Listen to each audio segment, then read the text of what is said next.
Donc je cède immédiatement la parole à Dominique Fiard qui va venir nous présenter son guide du Centre Expertise Autisme Adulte.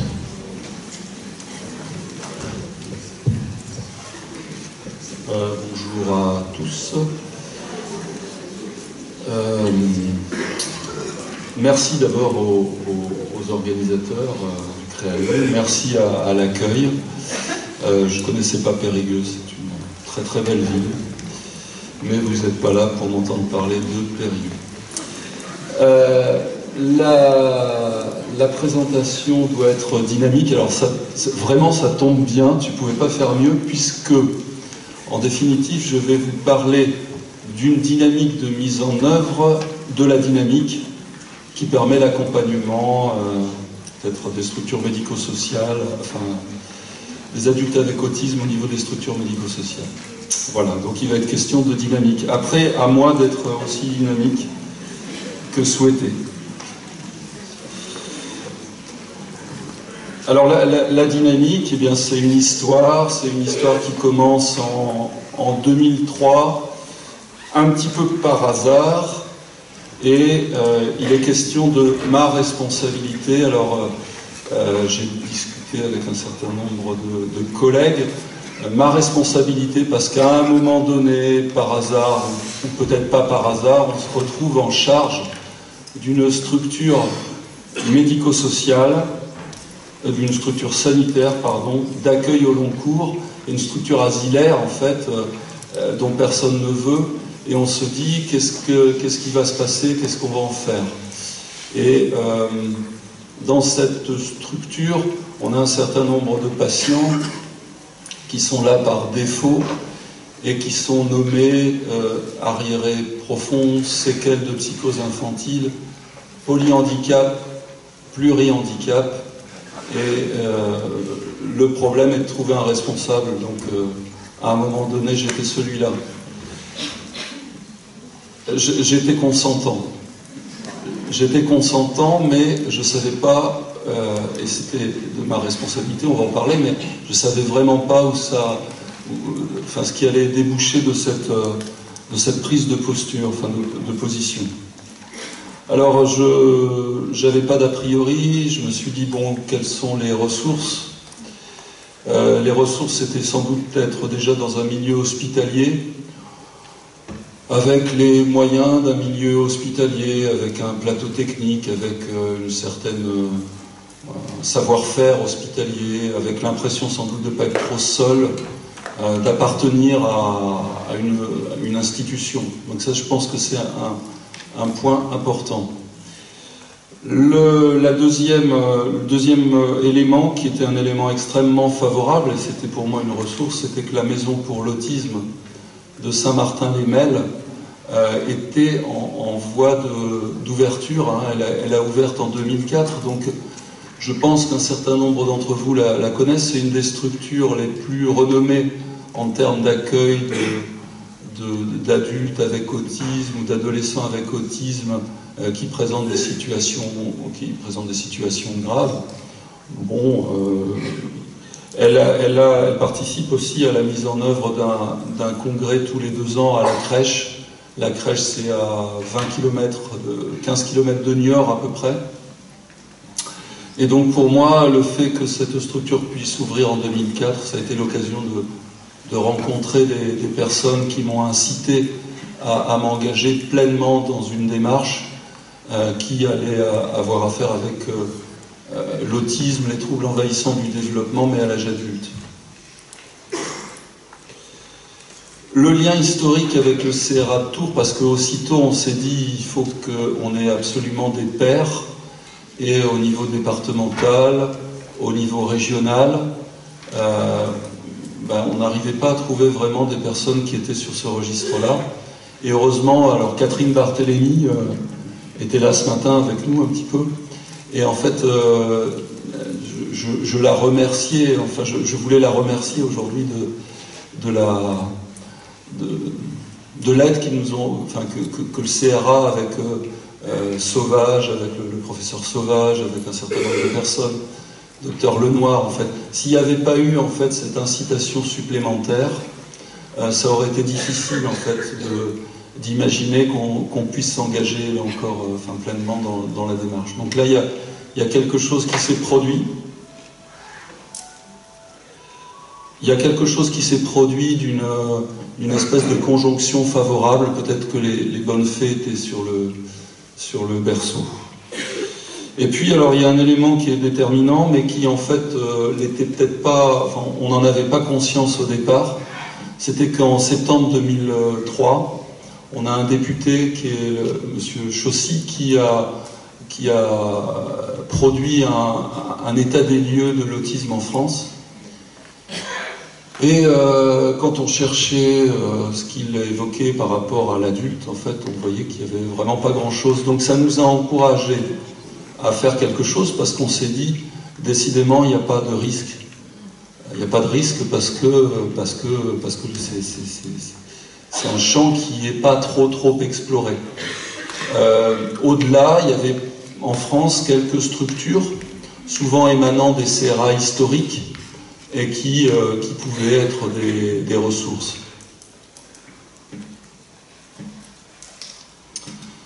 Alors, mes ressources, mes préoccupations, alors d'abord elles étaient étroites, comme tout un chacun. En fait, c'est une histoire de personne, hein. D'abord, c'est toujours une histoire individuelle, c'est-à-dire on se dit, mais pourquoi est-ce qu'on a accepté cette responsabilité? En plus, on me le demandait sans me le demander. Donc, et là, je me suis dit, mais en fait, qu'est-ce qu'on va faire de cette structure? Alors, on aurait très bien pu en faire une masse intra-hospitalière.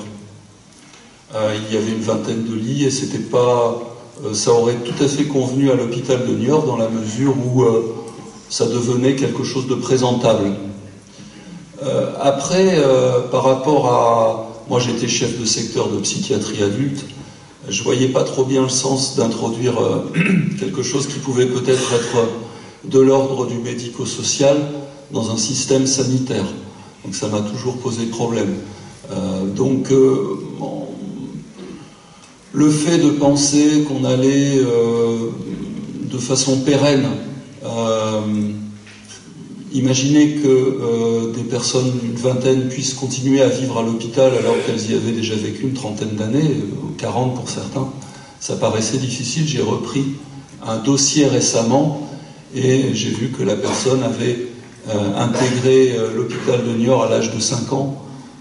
Et bon, c'est un dossier au hasard, mais je pense que même certains plus jeunes encore, donc des trajectoires hospitalières complètes, quoi. Et ça interroge, alors peut-être pas à l'époque, mais maintenant ça interroge largement. Alors de façon plus large, dans la mesure où l'autisme avait disparu, l'autisme adulte, en fait non, l'autisme adulte il n'est pas apparu, hein, c'est ce que tu disais, donc on s'est dit, bah oui, statistiquement on peut imaginer que on a 3 générations d'adultes pour une génération d'enfants, on fait des diagnostics chez l'enfant. On devrait aussi penser que ces enfants vont vieillir, la guérison c'est pas encore, voilà, c'est pas sûr. Et puis avant qu'il y ait des diagnostics pour enfants, il y a quand même des adultes des adolescents, des enfants, des adolescents, des adultes qui ont vieilli, et donc on doit bien les retrouver quelque part. Alors maintenant on sait qu'ils existent, ils sont plus que ce qu'on a pu voir, la NDPH nous a, voilà, on constate la même chose nous aussi, c'est-à-dire qu'en fait les diagnostics à l'heure actuelle sont pas faits chez l'adulte comme ils devraient l'être. Après, à titre personnel, je pense que c'est vraiment pas tout à fait la priorité, puisqu'il suffirait, moi, que je décide, alors j'interviens dans beaucoup de structures médico-sociales, donc il suffirait que je décide d'avoir une position tout à fait de qualité à imaginer que dans une structure médico-sociale, tous les patients qui mériteraient un diagnostic aient ce diagnostic, et je sature un CRA pour je ne sais pas combien de temps.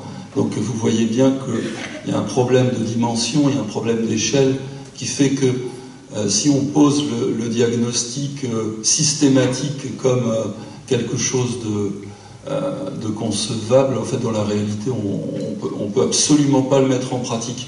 Et je serai à la retraite que je pense qu'en fonction des moyens qui sont dévolus, on ne pourra pas l'imaginer comme ça. Donc vous voyez qu'à partir de là, le fait de nommer l'autisme, déjà le fait de le nommer comme ça, en disant, bah, comme tu l'as fait tout à l'heure, le fait de le nommer ici, en disant, bah, voilà, les adultes avec autisme, ils vieillissent quand même.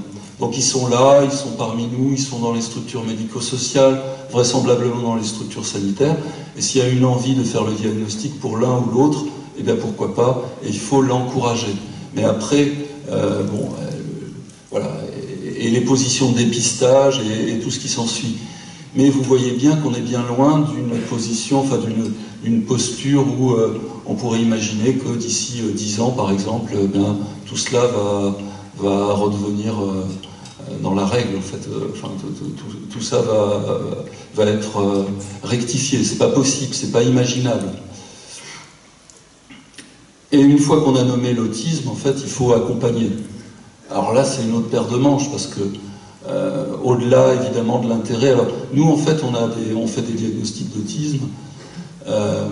C'est souvent pour des orientations dans des structures, parce qu'on imagine que l'autisme va permettre, en fait, à la personne... Le diagnostic va permettre à la personne d'avoir peut-être des structures plus spécifiques, avec des actions d'accompagnement meilleures. Donc voilà, on est dans ce contexte-là. C'était mes préoccupations. Alors, les objectifs convenus, en fait, pour des actions lambda. Alors, les objectifs convenus, j'en parlais tout à l'heure, au repas, c'était, voilà, c'est la synergie autour d'un réseau. Alors, qui, à l'heure actuelle, ne peut pas penser réseau, ne peut pas penser maillage, dans le milieu sanitaire, médico-social, ou dans n'importe quel milieu, hein, c'est dans l'air du temps, quoi. Et pourquoi un réseau? Ben, sans doute pour améliorer le rendement. Et puis parce que c'est intéressant de travailler en réseau, de toute façon. Alors là, en l'occurrence, on va essayer de lier les acteurs de terrain, donc ça va être le partenariat entre le sanitaire, le médico-social. J'ai mis aidant au sens large, en fait, et dans aidant, il y a les familles, l'entourage, etc. C'est-à-dire qu'on se dit, bon, ben voilà, on se réunit, et puis toutes nos forces, on va les mobiliser pour, voilà. C'est très peu spécifique à l'autisme, je ne sais pas si vous avez remarqué, mais je pense que on pourrait être là dans un congrès sur à peu près n'importe quoi, je pourrais dire la même chose.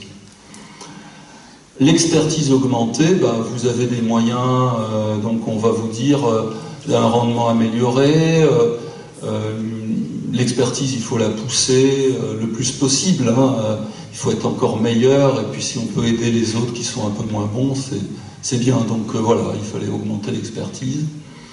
Et puis avoir un impact majeur, alors voilà, c'est les tutelles demandent, voilà, alors dans le champ de l'autisme, un impact majeur, on voit ce que ça pourrait être, hein, c'est d'encourager le développement d'accompagnement de qualité, des postures de diagnostic, etc. Enfin, c'est les recommandations en fait. Elles n'étaient pas encore sorties, mais on était face à cet aspect-là. Il y avait quand même aussi des préoccupations qui étaient convenues aussi, parce qu'on aurait pu c'est des préoccupations qui animent un certain nombre de systèmes sanitaires, par exemple. L'usure du quotidien, la chronicité, c'est pas propre c'est les accueils au long cours, en fait, et ça peut être des personnes avec autisme, avec déficience intellectuelle, ou avec autre chose. La faible gratification de la démarche, moi je la vérifie tous les jours, hein.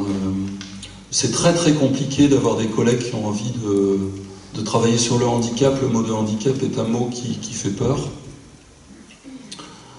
Aux médecins, peut-être aux paramédicaux aussi.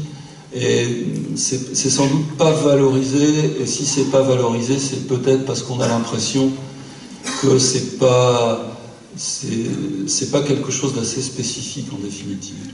Alors, je parle du handicap en général, c'est-à-dire que le handicap en général, on a l'impression que c'est ce qui vient après le reste, quoi. Si les soins aigus n'ont pas pu, si les personnes ne sont pas assez autonomes, si vraiment il y a quelque chose qui est défaillant, à un moment donné, il faudra qu'on prenne les personnes en charge malgré tout, et les objectifs sont pas extraordinaire en fait, tel qu'on en a la représentation en tous les cas. Donc du coup ça motive pas trop. Je voulais mettre l'oubli à mesure de l'institution parce que l'institution n'a pas de mémoire. Et un des problèmes, c'est qu'on n'arrive pas à penser les personnes en termes de trajectoire. La personne dépendante, je crois que c'est vraiment le gros problème. C'est qu'en fait, vous voyez bien qu'il y a une espèce de... Il y a une contradiction entre nos vies à tous. Un directeur d'ARS va rester peut-être 4-5 ans dans une région, en moyenne. Un chef de service hospitalier, 7 ans. Il y a des espèces de choses un peu qui font que il y a un véritable problème, c'est que quand les personnes partent, si la structure est trop inféodée, si la dynamique en quelque sorte est trop personne dépendante, ben on va se retrouver dans une situation où si ça n'a pas été anticipé, s'il n'y a pas quelque chose qui vient répondre à cette difficulté, eh bien on va tout recommencer à zéro. Et c'est pour moi, je voulais mettre ce beau terme qui est l'éphémère, parce que j'ai tellement l'impression, dans ma vie professionnelle, dans certains endroits, d'être en but à l'éphémère, c'est-à-dire à des envies, mais très passagères, à du zapping en fait. On est dans une société de zapping, donc une des réponses, ça va être sans doute je suis déjà aux réponses, parce que je suis plutôt solutionniste dans ma façon de penser. Donc en fait, une des réponses, c'est la consistance, c'est la continuité, c'est de voir toujours plus loin, c'est d'avoir toujours un demi-coup d'avance. C'est toujours être vraiment dans quelque chose qui est une envie pour après, quoi. Et puis ça, vous voyez qu'en fait, j'ai voulu mettre des choses du genre mes limites, parce que, en définitive, l'histoire, elle est toujours avant tout des histoires de personnes, au départ, et que les histoires de personnes, c'est fragile. Et qu'à un moment donné, il faut qu'il y ait quelque chose qui se passe autrement. Il faut qu'il y ait un plan B. Moi, j'ai fait 25 ans de psychiatrie générale, et j'ai eu l'impression... J'ai rencontré des tas de gens très très compétents, des gens vraiment... qui pensaient pas tous les mêmes choses, mais en tous les cas, il y avait quelque chose de commun. C'est que la réponse par rapport à un certain nombre de problématiques, par rapport à la chronicité, par rapport à... Enfin, c'est la durabilité qui manque. Et la durabilité, c'est parce que notre société, elle n'est pas faite pour ça. Alors vous allez dire, mais alors, le guide. Alors le guide, non, je ne me suis pas trompé de photo. Pour moi, c'est quelque chose que j'ai conçu comme une espèce de 4-4. C'est-à-dire en fait un médiateur, qui est un médiateur tout-terrain. Et qu'en définitive, je me suis dit, c'est pas tellement le problème de l'autisme, c'est le problème... Parce qu'évidemment, quand on traite l'autisme à l'âge adulte, on traite la déficience, on traite par action centrifuge le handicap psychique. Je me suis rendu compte que les problèmes étaient communs. Donc le côté 4-4, c'est le côté un peu baroudeur, c'est le côté, en définitive, ce qui est important, c'est pas tellement la connaissance de telle ou telle chose, c'est plutôt les méthodes et puis la dynamique en fait qu'on va mettre en œuvre, c'est le mouvement qu'on va pouvoir générer autour d'une certaine matière, et comment est-ce qu'on peut illustrer ça, comment est-ce qu'on peut témoigner autrement qu'à dire qu'il faut travailler ensemble, qu'il faut être attentif, qu'il faut accompagner, qu'il faut mettre des moyens en œuvre et tout. Alors nous, on n'a pas trouvé mieux que ça. Alors ça, j'ai un exemplaire ici. Donc voilà, c'est 50 pages. Donc la première version est sortie en 2010, la deuxième version je crois en 2012, et donc il y a une version qui va sortir en 2015, qui est une version 2.1. En fait, c'est quelque chose qui va inciter à une démarche, et sur lequel quelque chose sur lequel on va s'appuyer. Donc pour nous, c'est quelque chose d'un plan B, c'est-à-dire c'est une autre façon de penser un certain nombre de paramètres qui nous paraissent importants. L'accompagnement environnemental, c'est-à-dire qu'au lieu un peu en paradoxe, enfin en situation de contradiction par rapport à ce qui est fait depuis 30-40 ans, c'est-à-dire en fait s'intéresser à l'expertise de la personne, on s'est dit il y a une expertise préalable, c'est l'expertise de l'environnement. Et donc ça va être un support de l'expertise de l'environnement. l'expertise de l'accompagnement de l'environnement. C'est-à-dire, en fait, c'est inciter les personnes par des moyens qui sont des moyens patents, ils existent, ils sont là, et au-delà des bien-pensances, d'être en fait dans quelque chose qui va être qui va pouvoir durer au-delà de l'action, par exemple, du CEA sur telle ou telle structure ou sur tel ou tel champ particulier. Et puis, c'est essayer de faire du lien entre les différents acteurs, c'est-à-dire proposer un support d'expériences partagées, en définitive, un socle d'expériences partagées sur lequel chacun va greffer sa connaissance.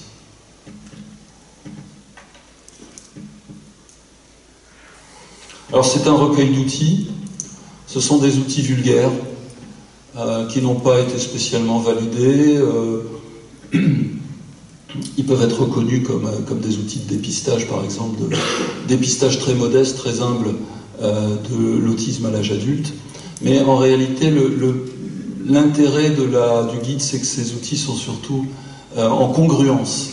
C'est-à-dire qu'ils ont été faits pour travailler les uns avec les autres.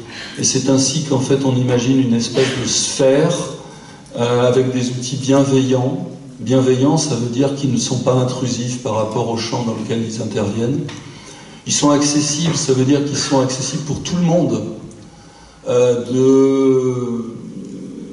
Du médecin spécialisé à, je sais pas, toute l'interdisciplinarité jusqu'à l'agent de service hospitalier. C'est-à-dire qu'on a essayé de simplifier au maximum cet outil de telle façon que tout le monde puisse l'approprier, parce que on est constamment dans un perpétuel zooming entre la volonté collective et la volonté individuelle en définitive. C'est un mode sans échec. Alors pour ceux qui connaissent les stratégies psychoéducatives, tout ça, ça va leur parler. C'est-à-dire qu'on ne peut pas se planter avec le guide. On peut en faire un peu plus, on peut en faire un peu moins. Mais il n'y a aucune façon, en fait, c'est un guide qui n'est pas morbide en ce sens que on ne peut pas plomber une équipe en mettant en place le guide, c'est pas possible. Il a été fait ainsi.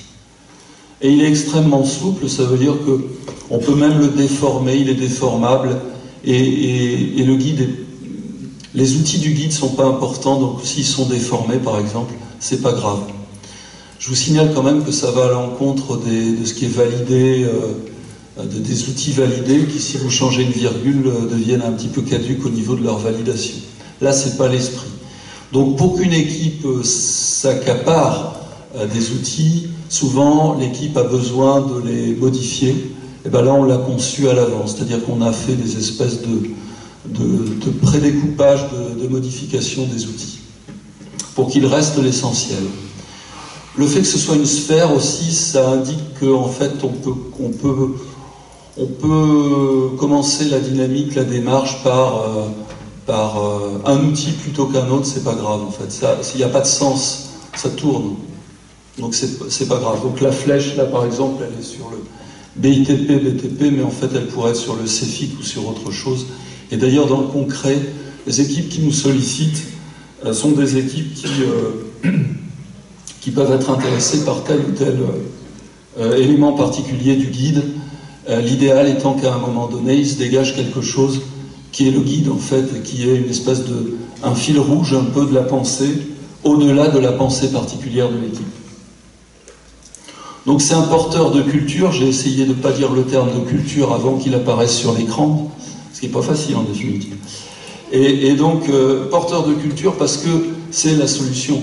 C'est-à-dire que pour ne pas être personne dépendant, il faut qu'il y ait quelque chose, une espèce de culture qui soit pas propre à l'un ou l'autre, mais qui soit partagée par tous.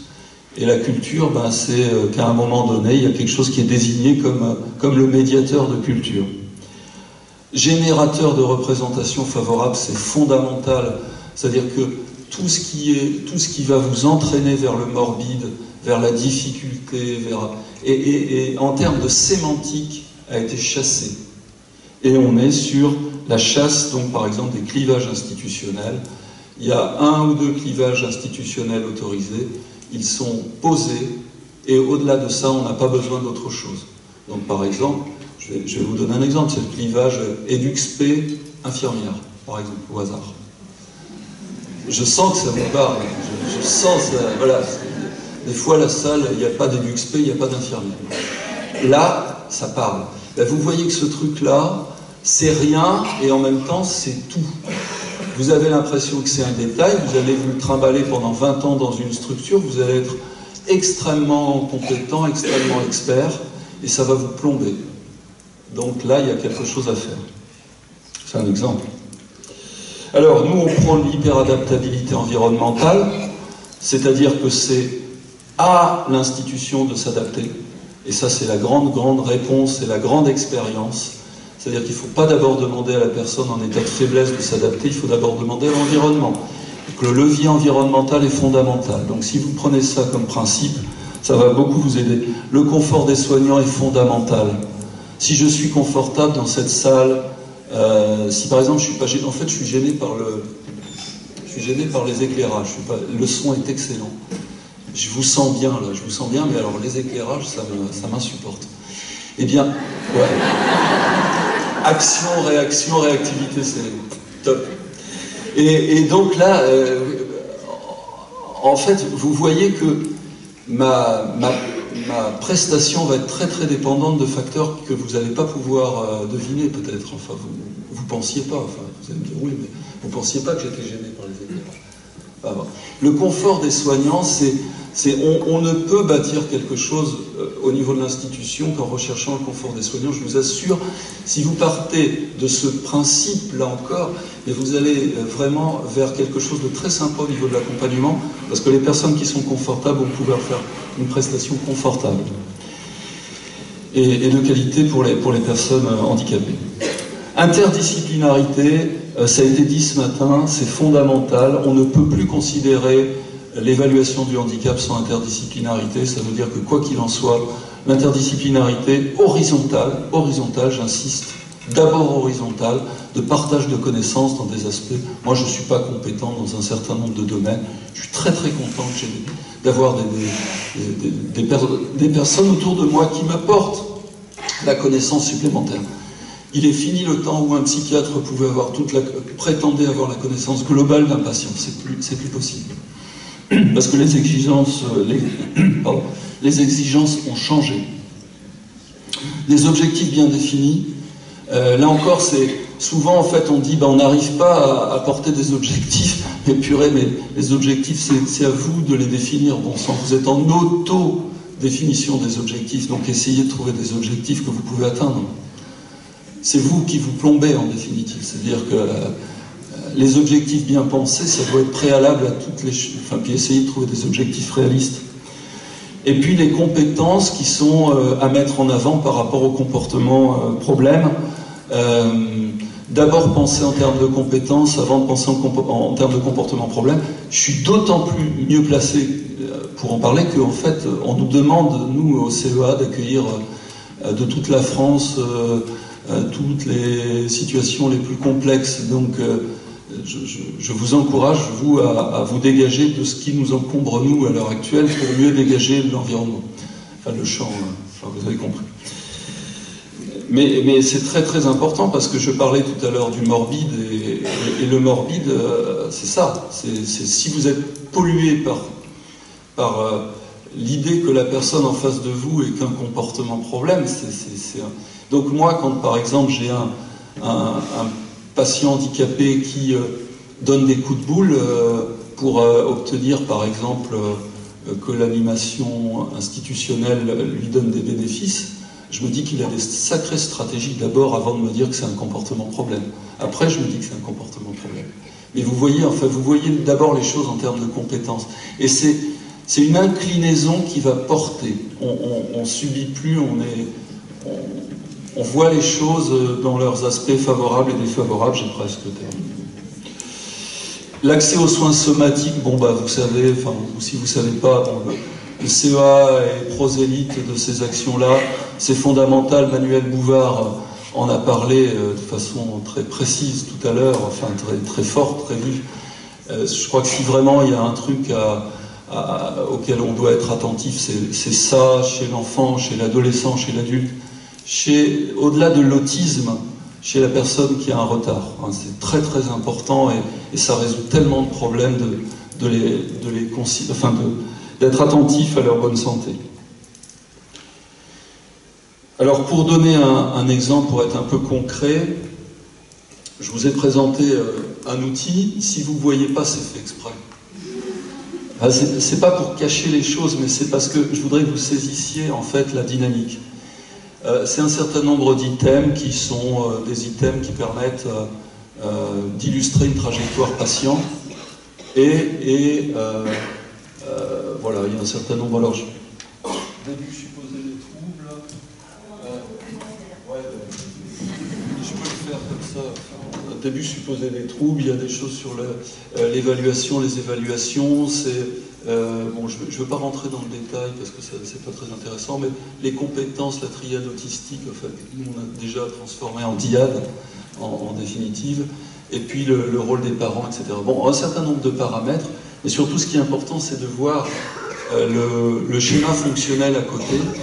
Et ce schéma fonctionnel, c'est un schéma de mise en œuvre du BITP. Ce qui fait que quand, par exemple, des personnes voient sur Internet un BITP, disent « ouais, c'est pas si terrible, etc. » je vais vous montrer un petit peu ce qu'il y a derrière, par exemple, le BITP. Alors pour la personne, c'est un outil d'aide au repérage de l'autisme, c'est comme ça que ça a été posé, c'est dans les recos HAS sur l'adulte avec autisme. C'est des informations sur la trajectoire personnelle, c'est-à-dire que c'est très très difficile en général de synthétiser des trajectoires, et là c'est une façon de synthétiser les trajectoires ou de voir qu'on n'a pas qu'on n'a pas d'éléments en fait. Souvent cette action c'est on n'a pas d'éléments. Et c'est la communication d'informations synthétiques à des tiers. Une personne fait un malaise, vous appelez le SAMU. C'est bien, je vous assure, d'avoir des diagnostics, un petit peu des diagnostics qui ont été posés ou des évaluations. Enfin, vous êtes présentable quand vous avez le SAMU en ligne et que vous n'avez pas le temps de regarder 10 cm de dossier. Je l'ai prouvé personnellement. Mais c'est aussi intéressant pour les institutions et le guide, c'est vraiment ça. C'est au-delà de la personne, il y a les institutions et comment les institutions s'animent. Et donc ça donne par exemple des informations sur la population des structures. Ça permet en fait aux personnes de s'animer en termes d'interdisciplinarité à l'intérieur de la structure. On parlait tout à l'heure des clivages institutionnels. Et puis au-delà de ça, ça permet des rencontres interstructures parce qu'il y a une espèce de process qui va permettre en fait aux gens de se rencontrer autour de l'établissement, de la mise en œuvre des BITP, BTP.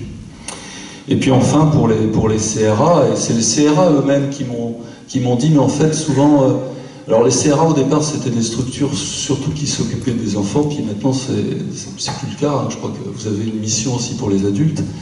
Et certains m'ont dit, mais en fait on a beaucoup de mal à communiquer avec les structures médico-sociales adultes parce que quelque part, on n'a pas de prétexte, on n'a pas d'alibi, il n'y a pas d'affiliation, il n'y a pas d'accordage. Or ça permet une affiliation, un accordage, un prétexte pour se connaître et se reconnaître, ce qui est intéressant. Parce que vous savez bien que la plupart du temps, quand il y a un problème dans une structure médico-sociale, c'est l'alibi pour rencontrer la structure experte.